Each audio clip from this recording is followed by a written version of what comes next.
What is going on, everybody? Jeff Lightsey Jr. here with the Black Boss channel. Be sure to hit the thumbs up button, like, share, subscribe, because we're on here just about every single day. And today we are here to talk about why the NBA got things wrong as far as their all-star reserves. Now, remember, a couple days ago, I listed out who I believed should have been an all-star reserve as far as the NBA goes for the 2021 season. And I got a lot of them right. You know, I did pretty good as far as the Western Conference. Western Conference, I pretty much got everybody correct, right? So in the Western Conference, if you don't remember, these were my all-star reserves. I said Anthony Davis, Paul George, Donovan Mitchell, Rudy Gobert, Damian Lillard, Devin Booker, and CP3. Then I said Anthony Davis would be replaced by Zion Williamson, and that's how the all-star reserves will be. The Western Conference, how it ended up being was Anthony Davis, Paul George, Rudy Gobert, Damian Lillard, Donovan Mitchell, Chris Paul, and Zion. And so they picked Zion over Devin Booker. Now, obviously, I think Booker will end up getting in because Anthony Davis won't be able to play. But that was interesting to me, is the fact that they chose Chris Paul over Devin Booker. Now, the reason why, the reason behind it, I can't argue, right? I think that is cool because Chris Paul, I think, is the sole reason why the Phoenix Suns are fourth in the West, why the Phoenix Suns have revitalized their franchise, acquiring one player, right? They got all these really good young players, but young talent doesn't win in the NBA. It's a proven fact. Right? Like the younger you are as a team, normally the worse you are as a team. That's why Minnesota's so bad this year. Hell, that's why a lot of teams are struggling. The teams that are in the lottery, for the most part, a lot of times are some of the youngest teams in the league. And so CP3, you infuse him with the Devin Booker, with the DeAndre Ayton, with the Mikal Bridges, and with all of those guys they have on the Phoenix Suns roster. Now you got a playoff team. Now you got a team that's going to be a top 4 seed in the Western Conference. Now you have a really good basketball team with Monty Williams running the show as head coach. So I see why CP3 got in. I would have chose Devin Booker because I think Devin Booker is having an all-star season, but I get why CP3. So the West isn't really a problem. It's the Eastern Conference. And this is where we're going to have some debates because the Eastern Conference didn't get it right at all. I got 3 guys out of 7 that I missed, that I got wrong. So my Eastern Conference reserves were James Harden, Jaylen Brown, Julius Randle, Zach LaVine, Chris Middleton, Sabonis, and Tobias Harris. Those were the last 3. Middleton, Sabonis, and Tobias Harris were the 3 guys that I got wrong. They didn't make the All-Star team. The actual 3 reserves where, I'm going to say the guys that you already know, the actual 3 instead of Chris Middleton, Sabonis, and Tobias Harris were Ben Simmons, Jason Tatum, and Nikola Vucevic. Now, there's nothing wrong with Jason Tatum making the All-Star team or Nikola Vucevic or who's the other one? Ben Simmons, right? Like these guys are good players. These guys are really good players. But this is an all-star game. This isn't a lifetime achievement award. This isn't a this is the best players in the NBA, period. This is the best players in the NBA this year. It's not the best players in the NBA or a popularity contest or guys that I want to be in the All-Star game. This is an all-star. This is supposed to be the best players having the best season this year. And Tatum, Ben Simmons, and Vucevic aren't having better years than Middleton, Sabonis, and Tobias Harris. Hell, Jason Tatum is on a Boston Celtics team that's under 500. The Indiana Pacers are 4th in the Eastern Conference right now. They didn't get one All-Star. Sabonis made the All-Star game last year and had a better season this year. He's having a better year this year.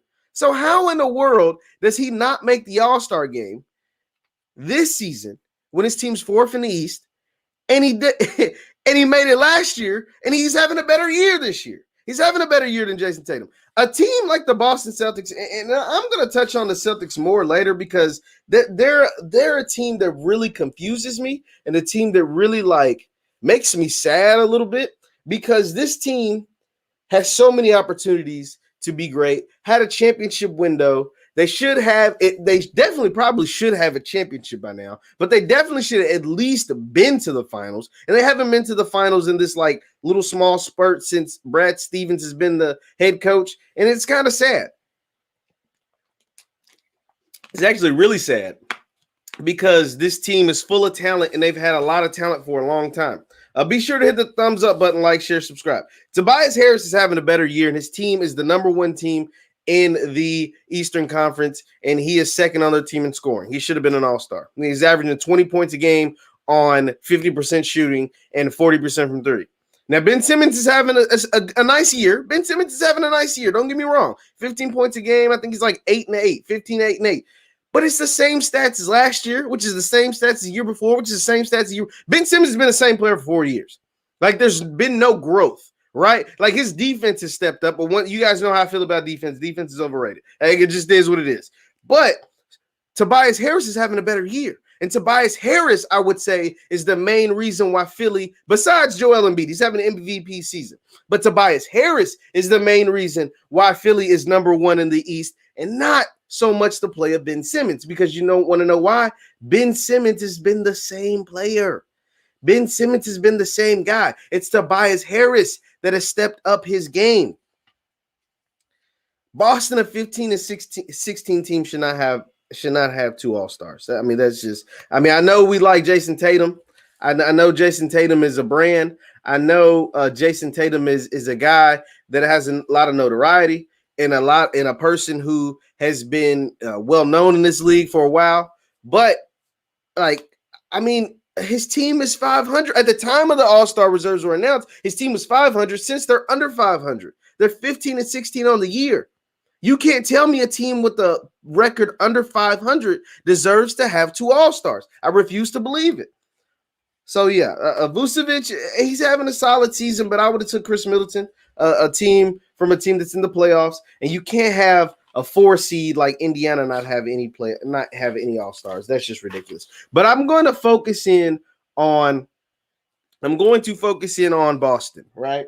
Because Boston is a team that honestly has missed their championship window. Boston as a team, like I said, is 15 and 16.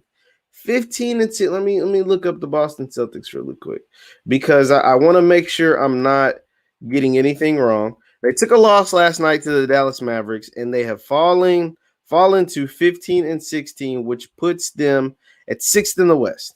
They're 6th in the West. I mean, 6th in the East, rather. 6th in the East. They're 1 game above the New York Knicks. That's how the mighty have fallen. Boston is literally only 1 game above the dreaded, putrid New York Knicks. So, what I mean by Boston, Boston has missed the championship window. This is what I mean. Boston for a long time had been playing with house money with all those picks they got from Brooklyn years ago in the Kevin Garnett, Paul Pierce trade. They had like all of these first round picks, these top 5 picks that ended up turning into Jason Tatum, ended up turning into Jaylen Brown, it ended up turning into, I think Marcus Smart was a part of one. Like, they had a bunch of picks. Right? They had a bunch of picks, and then they ended up having a bunch of players. And so what ended up happening was they wanted to hoard these picks. They didn't want to give it up. No, get away. I'm going to kick picks. And in the end, you should always choose players over picks. That's just how it is, because rarely do the picks that you draft end up being the players you could acquire, right? Like, that's just how it works. If there's an open player on the market and there's a superstar player on the market, and all you have to give up is your top 5 or top 3 pick, it is very rare that your pick ends up being as good as that player. Like, we got to think about it. When we talk about NBA drafts and NFL drafts, a lot of players, not just in the first round, but a lot of players in the top 10 end up being bust. Like, they end up not being good. So when we know this player is good, we know this player is young, we know this player can contribute right now, it is best to give up your picks with this big question mark, the big unknown. Give that up for that for sure thing. That's always been the smart move. It's been the smart move almost for the history of time, unless you're overpaying. Now, when you overpay, that's another thing. but when it's unless it's like a quarterback in the NFL. But as far as a superstar in the NBA, when you have picks, it is better to give up those picks for the acquired talent, for the hired gun, for the for sure thing, because that pick is just a big question mark. So I say all of that to say this. Boston, for a long time, had a whole bunch of picks, had a big number of picks. Like I said, that turned into some of those players I named: Tatum, Brown, Marcus Smart, and others. And they never wanted to give them up to get a player. Every time a superstar hit the market in the NBA, and it's like once a year, a superstar hits the market in the NBA that you can acquire, that somebody goes out and gets, and makes that team instantly better. Like instantly, like overnight. This team goes from middling playoff team, like middling whatever, and then instantly becomes a really good team. You want to know what I'm talking about? So let's rewind. It's been years. Like I said, every single year it almost seems like a superstar in the NBA hits the market. So first it was Paul George wanting to get out of Indiana. Paul George wanted to get out of Indiana, and Boston had a shot to get Paul George the first time. They didn't make a move. They didn't want to give up their picks. Cool, whatever. Paul George ends up going to OKC, and he did what he did in OKC. Now he's in LA. So they missed out on Paul George sweepstakes the first time. Cool, whatever.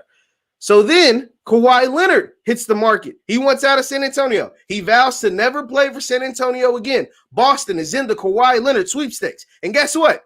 They don't want to give up their picks. They don't want to give up Jason Tatum. They don't want to give up either. It wasn't both. It was either or going to be either Jason Tatum or Jaylen Brown. More likely teams wanted Tatum, or you probably could have got away because they wanted this man out of, he wanted to get out of San Antonio so bad that you probably could have got him for Jaylen Brown, some other stuff, and some of those picks. And they wanted these picks, like precious gold. I want to, no, stay away.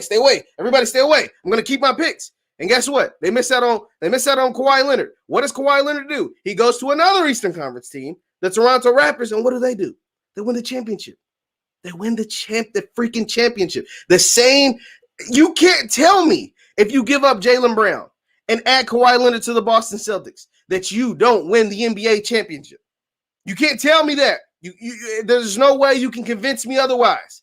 If the Boston Celtics would have traded Jaylen Brown and some of those future picks and gotten Kawhi Leonard, they would have been the 2018 NBA champions and not the Toronto Raptors. They would have won the championship and not the Toronto Raptors. You can't tell me otherwise. You can't. So moving on. So they missed out on Paul George first time. They missed out on Kawhi Leonard that time. Anthony Davis was on the market. Anthony Davis would have been willing to go to Boston, even if it was on a one-year deal. He would have played there. You could have convinced him to sign. You would have taken a gamble, right? Like it would have been a gamble. It would have been a gamble. I'm not going to act like it's because it was for sure that he wanted out of New Orleans. It would have been a gamble. But guess what? They didn't make no moves. Once again, holding on to these precious picks, these picks that ended up turning into Peyton Pritchard and these guys that are just okay, right? And they don't make the move on Anthony Davis. What happens? He goes to LA. He goes to the Lakers. What does he do? He wins the championship. He wins the freaking championship. 1 year. That's all it took. 1 year. Wins a championship. Wins a freaking championship. So now Boston decided to hold on to all of their picks. They didn't get Paul George. They didn't get Kawhi Leonard. They didn't get Anthony Davis. Instead, they kept Jaylen Brown. They kept Jason Tatum. They went out and signed Kemba Walker. They had to get rid of Kyrie Irving because he didn't want to be there anymore. And what do they have to show for it? They have a 15-16 record to show for it. They have one game better than the freaking New York Knicks to show for it. That's what they have to show for it. Missing out on all those superstars. Kawhi Leonard's won a championship stint. Paul George is in championship contention. He's right in with the Clippers, one of the first or second best teams in the league. He's right there. And then Anthony Davis and LeBron James have a championship to show for it. What do the Celtics have? They have one Eastern Conference Finals appearance where they lost to LeBron James in Cleveland, a terrible Cleveland team. They lost to that team. They fought them hard, but they lost to 7 games. And that's it. That's it. They don't even have a finals appearance. Last year, they lost to a Miami Heat team that's even worse than them this year. Last year, they lost to a Miami Heat team that most people would say Boston is more talented than. When you have a healthy Kemba Walker, a Jaylen Brown, and Jason Tatum that you were so certain on holding on to. You didn't want to ever trade him to get a superstar. You didn't want to trade him to get a for sure thing in a Kawhi Leonard, Anthony Davis, or Paul George. You wanted to keep on to your Jason Tatum, to your Jaylen Brown, who are both all-stars now, ironically, right? Like they're both all-stars, not deservedly, but hey, both all-stars.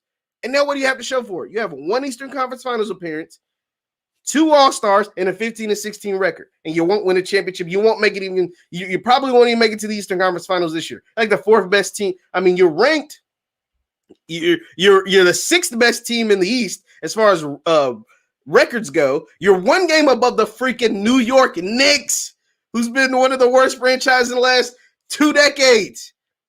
1 game above them. The Knicks are 15-17. You guys, as the Boston Celtics, are 15-16. That's what being conservative in the NBA gets you. That's what playing with scared money. Scared money don't make no money. That's how the song goes. Scared money don't make no money. Boston has been scared money for a very, very long time. Scared money don't make no money. And Boston been super scary with their money. And that's why they have 1 Eastern Conference Finals to show for it. Just 1. That's it.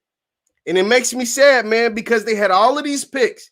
And think about it. The team that they decimated for all of those picks was the Brooklyn Nets, right? It was Brooklyn when Brooklyn and Mikhail Prokhorov, who was the Russian billionaire owner, had infiltrated the NBA and had got in and was owning the team. And he was, talking all this crazy stuff with the media. And he wanted to make a big splash. And so he goes up and trades away all his future assets for 2 older superstars, way past their prime.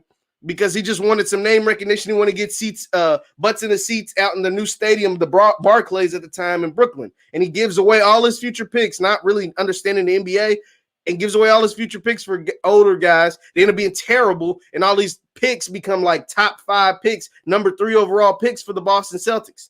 Number 1, and one of them was number 1 overall.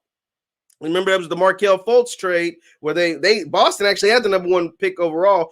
Orlando or whoever Markelle Fultz ended up playing for traded up to get the number 1 overall pick. Boston fell down to 3 and got Tatum.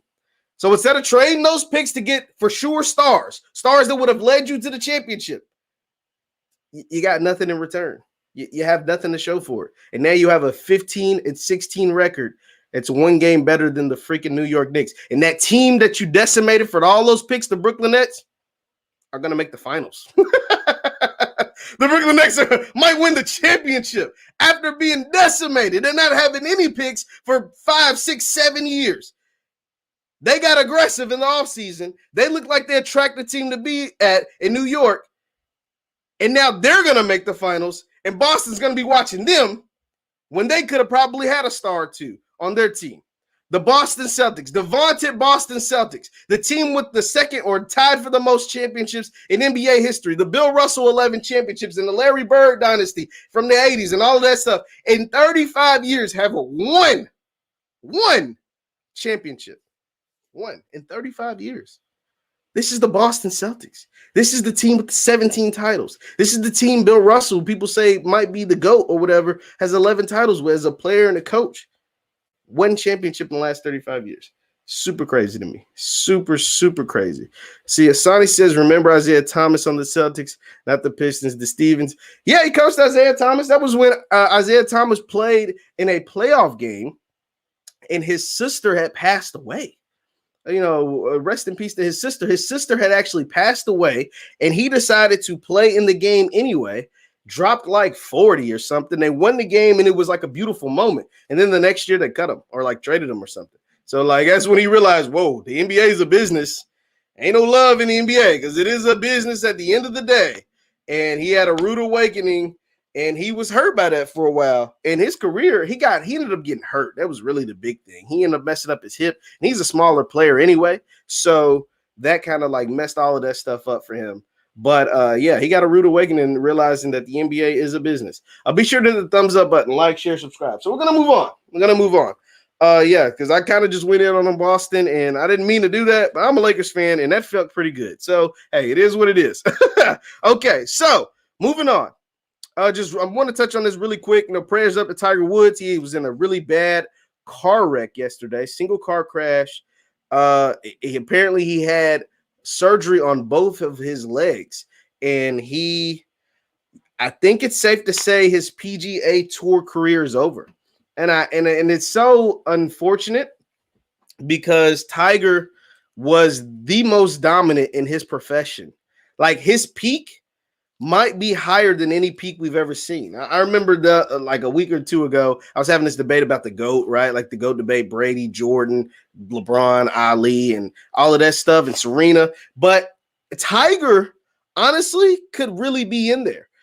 For a good, for the first 10 years of his career, there was nobody better than Tiger. Like, at any sport. Like, whatever you did, your profession, whatever you did, whether it was me being on the internet, you being an accountant, being a basketball player, being a professional athlete, Olympian, whatever, there was nobody for their first 10 years. Look at his first 10 years from 97 to 2007. There was nobody better than Tiger. It just wasn't.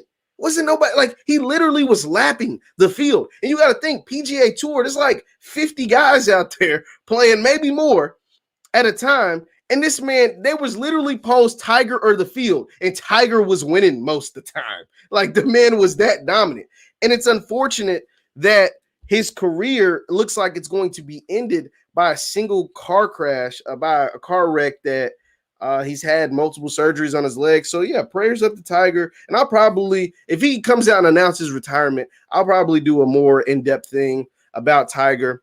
I watched his documentary on, I'm going to say this really quick and move on. I watched his documentary on HBO, and it's really good. It kind of got gossipy at the end. It was like real TMZ towards the end, the Tiger Woods documentary on HBO, but it was really good. It really broke down, and it really kind of dove into how dominant of a player that he was from about 97 to about 2007, 2008, and then we know his life kind of went off the rails from everything else. But prayers up to Tiger. Hope he feels better. So one of the titles in some of these videos, because I posted on multiple places, is about Dak Prescott. Dak Prescott and the Dallas Cowboys. Dak Prescott and what is the move next for Dak? Because Dak, I like Dak Prescott. And leave your thoughts in the chat. What are your thoughts on Dak Prescott and his relationship with the Dallas Cowboys? Because this is what I know some of you are here to listen to and to talk about. And let's discuss it, because I want to interact with your comments. But Dak Prescott missed most of last year when he broke his ankle. Broke his ankle against the Giants. Dak Prescott is the quarterback of the Dallas Cowboys. Dak Prescott is I mean, when you really think about it, Dak Prescott is in a lot better situation than a lot of his peers, right? And what do I mean by that? So Dak's peers, I wouldn't consider like Baker or Lamar or Justin Herbert. Like, they're a little younger than Dak. I would consider Dak's peers to be closer to the Carson Wentz's, the Jared Goffs, like those guys. And think about the two guys that I just said, Carson Wentz and Jared Goff. Their teams traded them. Their teams felt like they weren't good enough. Carson Wentz was benched, and he was the number 2 overall pick. Jared Goff was traded away. He was the number 1 overall pick in that same draft because their teams didn't feel like they were good enough. Carson Wentz's team drafted a quarterback in the 2nd round last year. So it was before his derailment of a season in 2020, before the 2020 season and the 2020 draft, which happens in the summer, and then obviously the season's played in the fall. They drafted a quarterback, not like a quarterback in the 6th round. They drafted a quarterback in the 2nd round. And the only reason you do that is because you don't think your guy's good enough. And this is after they just paid this man $100 million, right? And then they were so dissatisfied, or he was dissatisfied or whatever, that they took the biggest cap hit in the history of the NFL to get rid of him.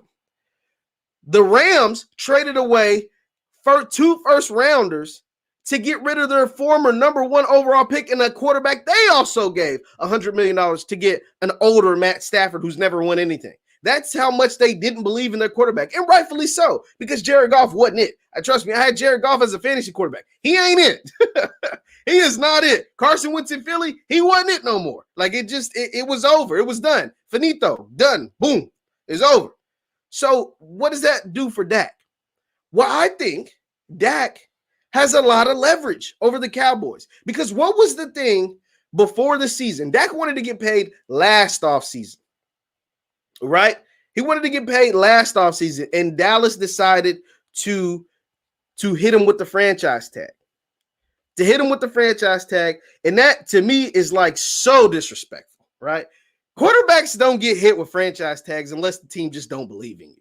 The last quarterback to get hit with a franchise tag was the guy from Minnesota. Was it Kirk Cousins? Kirk Cousins gets hit with franchise tag.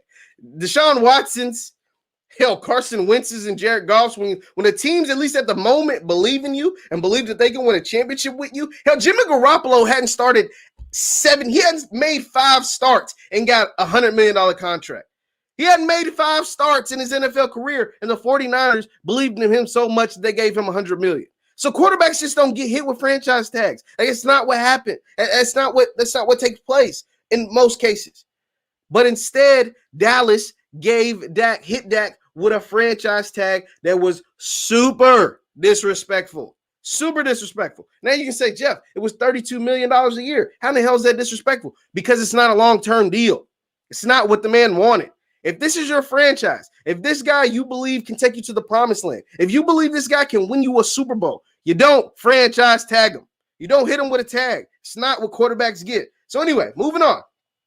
Before last season, Dak wanted a long-term deal. He wanted 4 years. Dallas allegedly wanted to give him 5 years. He wanted this amount of money. Dallas wanted to give him this amount of money. They just disagreed on everything. So Dak said, forget it. I'm going to play under the tag. And they went out and signed what a lot of people at the time was saying, because you got to remember, because people like to forget. I like to remember things. People were out there saying that Andy Dalton was the best backup quarterback available on the market. People were saying, they were also saying, Andy Dalton can do everything Dak can do. It's laughable to think about now. But at the time, people were saying, don't pay Dak. It was Dallas fans. I have a lot of Dallas fans. I know a lot of Dallas fans. A lot of my family are Dallas Cowboys fans. Shout out to my mom and my uncle Dwayne. They love Dallas Cowboys. Not particularly them, but there were people, Dallas Cowboys fans, because they probably have the most fans in the NFL, were saying that Andy Dalton can do everything Dak Prescott can do. That is literally what was being said. Don't look it up. They were saying Andy Dalton is just as good as Dak Prescott. Dak comes out lighting the league on fire. His first 4 games he played in before he got hurt, he had the most passing yards in the league. He had so many passing yards in the first 4 games, first 4 or 5 games, however many games he played, that it took to about like week 8 or week 9 for most quarterbacks to pass him as far as passing yards goes. It took to like 2 and 3 4 weeks later before teams actually passed him. And Dallas still has yet to come to an agreement to give this man his money. They still have yet decided not to pay him. They said Andy Dalton is just as good. And you want to know what Andy Dalton got you? The number 9 pick in the damn draft. You got the number 9 pick in the draft by thinking Andy Dalton was just as good as Dak Prescott. Now that you realize, Andy Dalton ain't Dak Prescott, you still are considering tagging the man and not giving him his money. So now I'm looking at the reports on TV right now. Report, Cowboys will probably tag Dak. No progress made in Dallas. Have we seen Dak Prescott play his last game for Dallas? So that is the ultimate question. Be sure to hit the thumbs up button, like, share, subscribe. Have we seen Dak Prescott play his last game in Dallas? Here's my answer. No, we have not. We haven't seen Dak play his last game in Dallas. And here's why. They're going to tag him because they can't come to an agreement. They can't come to an agreement on a deal. They're going to tag him again. He's going to make $37, closer to $38 million. Closer to 38. So I'm going to write these out. He made 32 last year. He's going to make 30. So let's just give him around 38. $38 million this year under the tag. Because you tag him twice, he goes up. I can't explain all the salary cap right now, but that's how it works. So 32 plus 38 is what? $70 million? So the man is going to make $70 million in 2 years. $70 million, Dak Prescott. He's going to go out. He's going to ball out again because Dak is that kind of quarterback. He's that good. And they have a lot of weapons on Dallas. CeeDee Lamb. If Zeke ever gets back right, Amari Cooper. They're probably going to lose. What was the other receiver's name? I can't think of the other receiver's name. He was really good. He was probably Andy Dalton's favorite target last year. I can't think of his name right now. But they got some really good weapons. They don't have a tight end. The offensive line is okay, but Dak can make it work. And Dak's that talented. He's going to be able to make it work. So he's going to get $70 million over the last 2 years.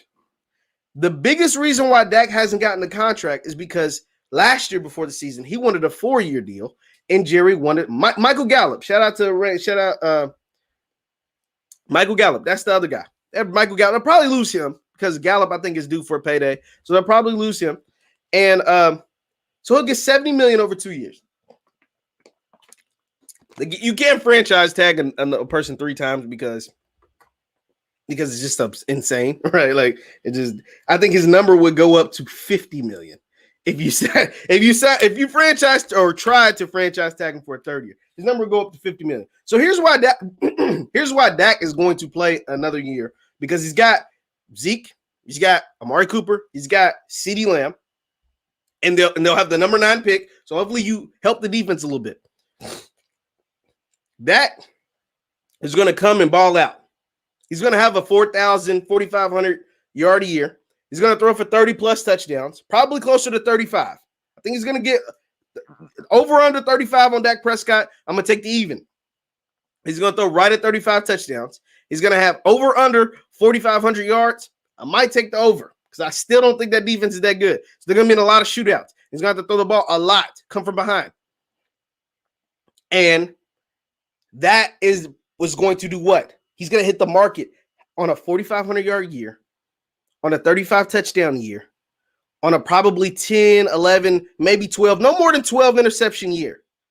Over under 12 interceptions for Dak. I'm going to take the under. I'm going to take the under because I think Dak is that reliable. And the team is probably going to win somewhere between 9 and 11 games. This division isn't good.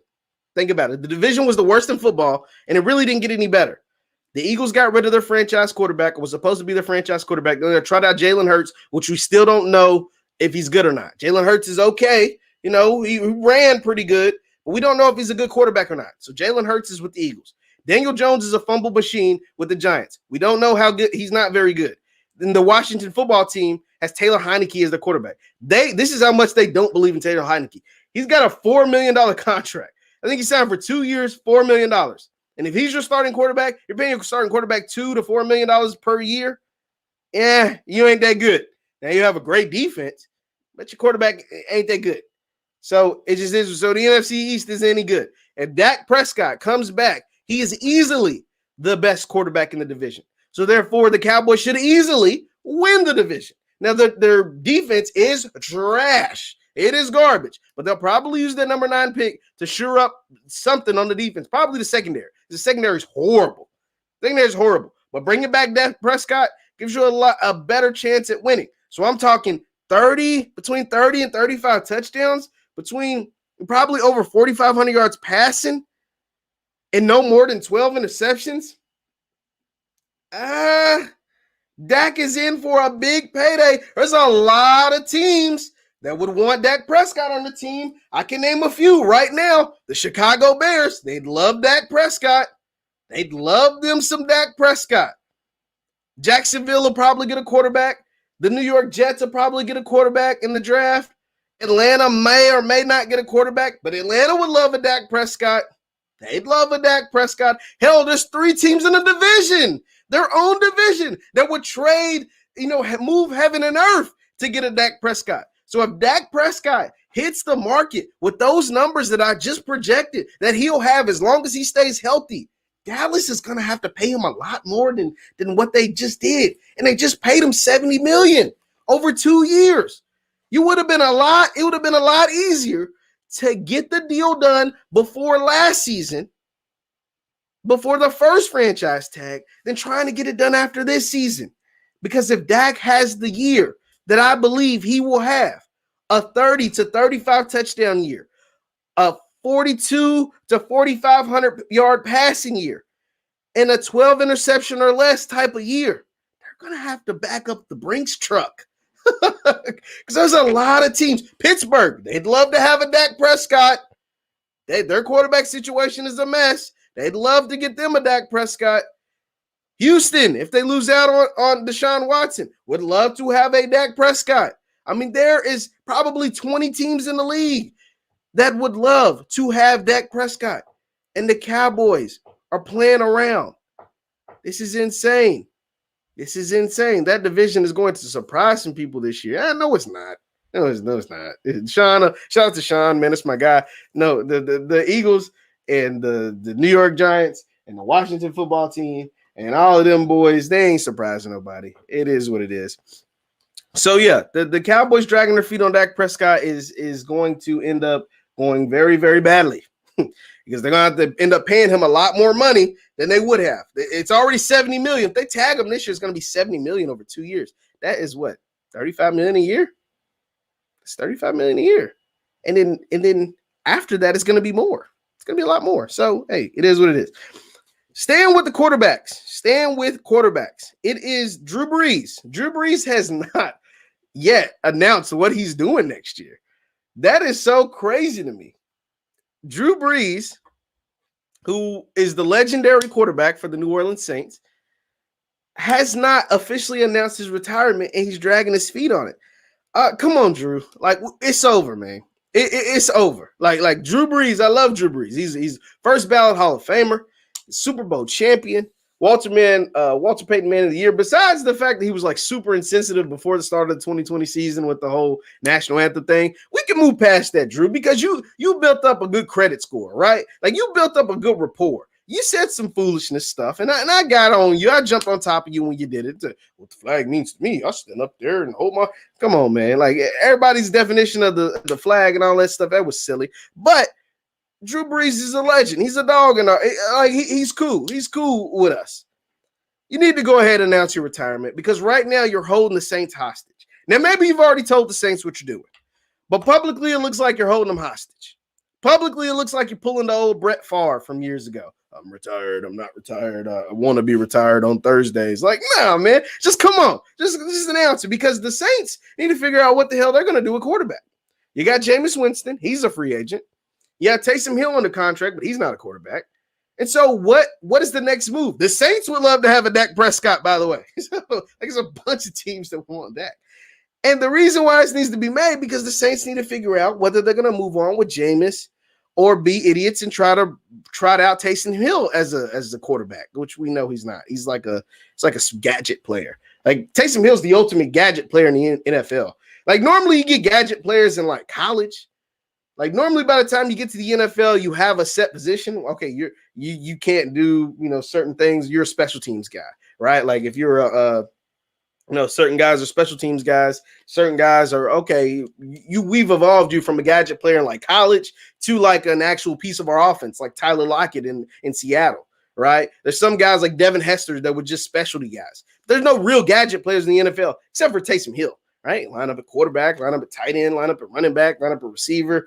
And it's just kind of silly, it's fun to watch, but he's not a real quarterback.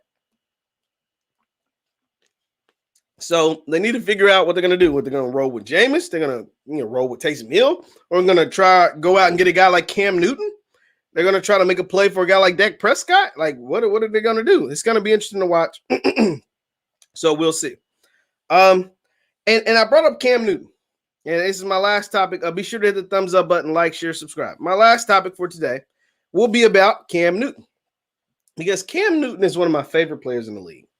Cam Newton did not have a good year last year. Cam Newton played for the New England Patriots, and he probably took the hardest job in America. He had the task of following up a 20-year GOAT. he had the job of, okay, who is going to be the guy to follow Tom Brady? Tom Brady, 6 Super Bowl at the time, he's got 7 now, 6 Super Bowl champion, 9 Super Bowl appearances.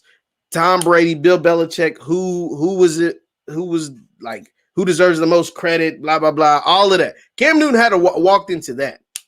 And not only did he walk into that, and then got COVID. He then got COVID and kind of derailed the season. It was never really the same after that. And he was on the I Am Athlete podcast. Shout out to I Am Athlete podcast. It's a really good show. And he was talking about how that like kind of messed up his year. How like COVID, he used it as like a cars down driving, making a road trip, right? Like 2 cars making a road trip. Or a fleet of cars. Let's say 4 cars making a road trip. And one car decides, hey, I'm gonna stop and pull over and get some gas. You guys keep going, right? Well, those cars kept going. He stopped, got some gas, got something to eat, used the bathroom, all of that stuff, and then hit the road. So by the time you do all of that, them cars are, it got an hour on you, 30 minutes, 45 minutes on you as far as the road trip goes. What is that? It might be 40 miles. And his car is just now getting back on the road. That's kind of what he compared it to. Being in New England, getting COVID. The team kept going, and he kind of was left behind, 40 minutes behind. And that is why his season ended up the way it was. I mean, Cam got benched a couple times. New England finished 7-9. And 7-9 isn't horrible for some teams. But for New England, that is like catastrophic. And it's even more catastrophic when your quarterback, your legend, the jersey that'll be retired in your rafters, goes on to Tampa and wins the Super Bowl. He won a Super Bowl, guys. Brady went to Tampa and won the freaking Super Bowl. That's like throwing salt in the wound. That is throwing salt in the wound of the New England Patriots. That's tough, man. That's rough. And so what is next for Cam Newton? Is Cam Newton done? Leave your thoughts in the chat and in the comments. Is Cam Newton done? Can he be a starting quarterback in the NFL in 2021? Can someone give Cam Newton a starting job in the NFL in 2021? Should Cam Newton be a starting quarterback in the NFL in 2021? Will Cam Newton be a starting quarterback in the NFL in 2021? Here's my thoughts on it. Cam Newton, and he even said it, there aren't 32 guys in the NFL at quarterback better than Cam Newton. I do not think that there are 32 quarterbacks in the NFL that are better than Cam Newton. Maybe I'm naive. Maybe I just don't want to believe it. Maybe I'm silly, but I don't see it. I don't see 32 guys better than Cam Newton. And Cam said it. He said, I'm not 32. I'm not 32 at all. It says, nah. So this is from Arena 317. He says, no, he can. It's just a matter of what teams are interested. I think somebody will be interested in getting Cam. I've mentioned it. Washington needs a quarterback. Carolina isn't totally happy with Teddy Bridgewater as their quarterback. And some of these teams will draft quarterbacks. Somebody's going to make a move in the draft. It'll probably be 4 to 5 quarterbacks taken in the first round of the draft. But Cam, I think, can still make plays. Now, Cam's never been the most accurate passer. Let's just be honest. I think his career completion percentage is like 60, 61%. It's never been high. It may be under. It might be 59%. But there are teams that could go out and use Cam. The Bears can use Cam. Washington can use Cam. Jets can use Cam. Like a bunch of teams can use Cam Newton. A bunch of teams right now, Cam Newton will make them better. Even if it's just for the short term. Even if you're the New York Jets and you know you're going to draft Justin Fields, Zach Wilson, which is a whole nother, I'll have to talk about that close to the draft. But even if you're going to draft Zach Wilson, you can bring Cam in and use him to guide, to help Zach Wilson adjust to the NFL. They have similar traits as far as like running around and stuff. Help Justin Fields guide him and adjust to the NFL. So I think Cam Newton should definitely have a job somewhere in the NFL in 2021. Asani says he'll take Cam Newton over Carson Wentz. I'll take Cam Newton over Carson Wentz, but I'm biased towards black QBs. It ain't nothing wrong with that. Ain't nothing wrong with being biased towards our people. We be one here. So ain't nothing wrong with that because we know there's always been a lot of biases against us. Well, hell, it ain't nothing wrong with being biased towards us. So, and one last thing I want to touch on before I get out of here was on the same podcast, both Cam Newton and Fred Taylor, one person that they brought up and they kind of humanized this person, someone who's been demonized. And I thought that was very interesting, was Aaron Hernandez. Now, we all know, for most of us know the story of Aaron Hernandez. For those who don't, I'm going to give you a really quick, super quick breakdown. Aaron Hernandez was a former NFL player for the New England Patriots. He was a really, really good NFL player. And he was a college teammate of Cam Newton. He went to University of Florida, and they were in the same recruiting class. For those who don't remember, Cam Newton actually went to Florida first before getting in some trouble, going to junior college, going to Auburn, winning the championship, being the number one pick. But Aaron Hernandez and Cam were in the same recruiting class at Florida, so they were actually friends. Fred Taylor is a legend at Florida, and he knew Aaron Hernandez all throughout his college years and kept up with him in his professional years. And Fred Taylor actually played one of his last seasons in the NFL was with the New England Patriots, so they're actually teammates. So Cam Newton and Fred Taylor actually really talked about Aaron Hernandez the person and not Aaron Hernandez the monster. For those who don't know, Aaron Hernandez was convicted of killing a man by the name of Odin Lloyd during the peak of his NFL career. And then it came out that they tried to say that he might have killed two other men in Boston. So it was just a crazy, crazy situation. But he was actually convicted of killing Odin Lloyd. And then in the jail cell, he allegedly committed suicide. So that was a whole thing about Aaron Hernandez. But the thing about Cam and Fred Taylor is they really humanized him. They really made him look like a regular dude. It's like that wasn't like all of these killings and him being this monster. And maybe that's true. Maybe that took place is what Cam and Fred were saying. But that's not the guy that I knew. That's not the guy that I knew. And I thought that was interesting because we don't really hear about Aaron Hernandez anymore. Like Aaron Hernandez, he was a really big story when it was out. But a lot of people don't. They kind of like it's like a something you don't speak about. And I thought that was interesting just to hear that. Obviously, Netflix, by the way, Netflix put out a documentary on Aaron Hernandez, and I did a video about that a while ago about how they kind of made it seem like he was a closeted gay man, and that's why he had all these crazy outbursts and outrages and ended up killing people during these outrages. I don't know. I thought that was a little weird that Netflix took that direction or spun it that way. But it was interesting to say the least. So if you can go check it out, Aaron Hernandez documentary on Netflix.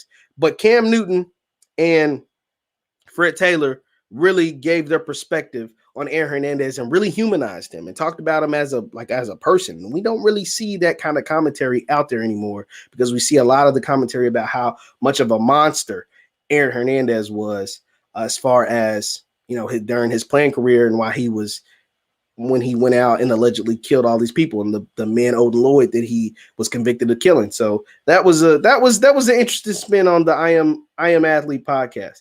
Once again, thank you guys for tuning in. I'm Jeff Lightsey Jr. with the Black Boss channel. Be sure to hit the thumbs up button, like, share, subscribe on your way out, and follow me on Instagram at JLightsey7. I put a bunch of content on there. I got some really good stuff that I'm excited to announce here soon. A shout out to my man Sean Hobson. He's gonna help me out with some stuff, and we'll bring it to you soon. But thank you guys for tuning in. Hit the thumbs up button. I'll see you guys next time.